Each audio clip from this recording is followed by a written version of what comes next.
And next, recognition of the existence of infinite intelligence that gives orderliness to the entire universe.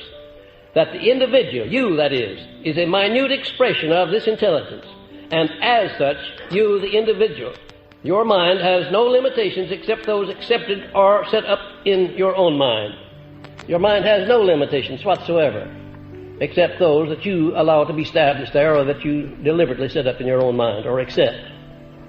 Now that's a pretty broad statement, isn't it? But the achievements of men like Mr. Edison and Mr. Ford and Mr. Carnegie and Napoleon Hill, if you please, certainly, definitely supports the idea that there is no limitation except that which you set up in your own mind. And if I had ever wavered for 1 second, from the time that I started with Mr. Carnegie up until the time I gave this philosophy to the world, if I had wavered 1 second in my belief that I would do it, I would never have done it.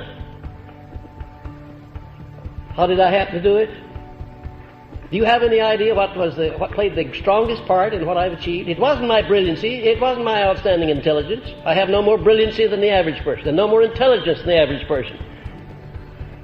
But there was something in there that was responsible for it.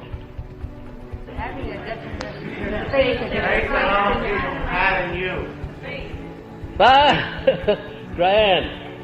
In other words, I believed I could do it, and I never stopped believing it. The harder the going was, the more I believed I would do it. And I want to tell you that if you can take that attitude toward yourself, if you can throw yourself over on the side of yourself, so to speak, when you're overtaken by adversity, when people are against you, if you can do that, if you can stand by and not also go over against yourself, then you're using applied faith. And you've got to do that. Do you know there are testing times for people? Have you ever thought of that? Nobody is permitted to attain high state in life and stay there without being tested. Any more than anybody is allowed to go into a well-managed business and go up to a high position and stay there without he's been tested with lower positions step by step until he earns the right to be up to the top. I don't know how the Creator runs his business entirely, but I can see I can catch a pretty good idea of how he does it from observing that part which I can understand. Of course, there's much more that I can't understand. But I can see definitely that he allows nobody to attain to a high estate in life without giving him severe testings. And one of the most astounding things that I found in my research was that the men of great achievement in all walks of life, back down through the ages, were great only in proportion as they had been defeated and as they had met with opposition.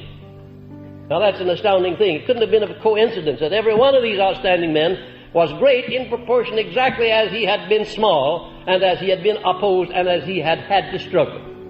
I used to tell of my early struggles and tell of some of my defeats. My business management got after me about it and said it wasn't a good idea.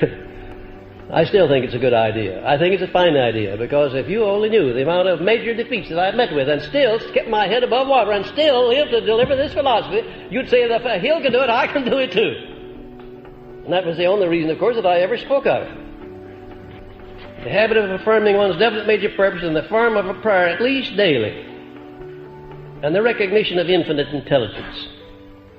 I don't mind what terms you use. You can call that God, or you can call it Jehovah, or you can call it Buddha, or you can call it Muhammad.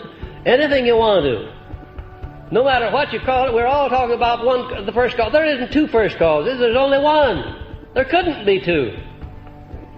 There's one first cause that's responsible for this great universe we're living in, for you and for me and for everything that's in the universe. I call it infinite intelligence because I have students of all faiths and all religions all over the world as my students. And the infinite intelligence happens to be a sort of a neutral in-between term that nobody can object to. Nobody at all. But unless you not only believe in that, unless you can prove to yourself, unless you can absolutely put down on paper evidence that there is a first cause that you can draw on, why then you are not going to be able to make the fullest use of applied faith. One of my students asked me one day about my concept of God, about my concept of infinite intelligence, and if I meant the same thing as God. I said, why, yes, I do. Well, he said, can you prove the existence of your concept of God? I said, why, everything in the universe is the finest of the evidence of the existence of it, because of the orderliness of the universe. Everything's orderly, from the electrons and protons of the smallest part of matter on up to the largest suns that float through the heavens. Everything's in orderliness. No chaos, no running together of the planets. Why, there's more evidence of a first cause than there is of anything that I know of. And if you don't believe that, if you don't accept it, if you don't see it, if you don't feel it, if you don't know that, then you won't know that you are a minute part of that infinite intelligence expressing through your brain. And if you once recognize that, then you recognize the truth of what I said, that your only limitations are those which you set up in your own mind or permit somebody to set up there or circumstances to establish for you. Next, careful inventory of your past defeats and adversities, from which it becomes obvious that all such experiences do carry the seed of an equivalent benefit. Now, just to hear me say that every adversity carries with it the seed of an equivalent benefit, that every defeat, every failure carries with it the seed of an equivalent benefit, wouldn't mean a thing in the world to you, unless I made application of it and gave you illustration after illustration, unless you examine enough illustrations in your own experience to see that it always works out that way. That's why I want you to examine these adversities that come to you. Do you know that oftentimes your adversities are your greatest blessings? Do you have any idea the greatest blessing that ever came into my life? Those of you who know considerable about me, would you have any idea what it is? Of course, it was the loss of my mother. And ordinarily you would say that would be the greatest catastrophe that could overtake a child, would be to lose his mother at the age of 9 years. Why do I say that was the greatest blessing? Because it brought me a new mother to take her place that's been responsible for everything that I've achieved, everything that I shall achieve. Very largely responsible, at least. And without her influence, I'd still be up there fighting rattlesnakes, drinking mountain liquor, and fighting feuds. Where my relatives still are doing that same thing. No reason to expect that I wouldn't be. I've had a lot of other adversities. And I want to tell you that without some 20 major adversities I've gone through with, I would never have been able to approve the soundness of this philosophy, and that there is the seed of an equivalent benefit in every adversity. Can you imagine any worse adversity coming to a man than to walk down to the hospital and to be informed that his son was born without any sign of ears, and that he would be a deaf and dumb mute all of his life? Can you imagine any worse adversity than that? I will always be thankful that that happened, because by my contact with infinite intelligence, he was improvised with a hearing system of some sort that gave him 65% of his normal hearing, and with a hearing aid, 100%. He's learned to live a normal life, and I got the greatest demonstration of my entire experience of the power of faith. I couldn't have gotten it any other way. I couldn't have gotten it secondhand. I had to get it firsthand. I never accepted that affliction of that child, not even before I saw him, not even after I saw him. I never accepted it. His relatives accepted it. They wanted to put him in the school of underprivileged, where he learned the sign language, learned lip reading. I didn't want him to know there were such things. And when he got up to where he was old enough to go to school, I had to fight with the school authorities every year, just as regular as the time came around.